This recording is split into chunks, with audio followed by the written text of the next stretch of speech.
Hello, hello. Nibati na ba og kakapoy ang tanan advisor?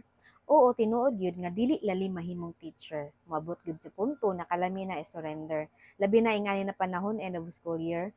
Grabe ang himuon na forms. Unya dili pa gyud mo cooperate ang imong printer. Unya napay mga estudyante na sa PSA wala day gihapon sila ma-register pag sakit. Napay mga bata na wala gihapoy SF10 unya late na nimo na remember. Makaingon na lang jud ka nganong mi-enter.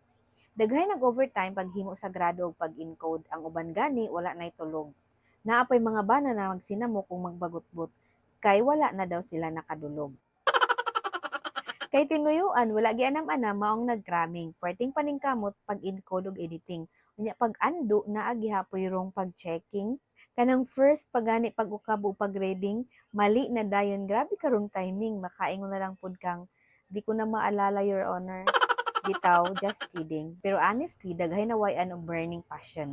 Kanang kakapwira ang imong bation, makaingon na lang kakalami na magbakasyon. Pero tungod sa atong commitment ug dedikasyon, naatay mga anak nga kita ang inspirasyon, mong kinahanglan nato mo padayon. Munay giingon nga laban lang gihapon, bisan kakapoy og stress atong bation, sagdira kay naatay isa ka bulan nga dili ta sabdon. Maniid ra lamang ta sa panahon kung ila bay ni tinud-on. So until sa sunod, salamat sa panunood.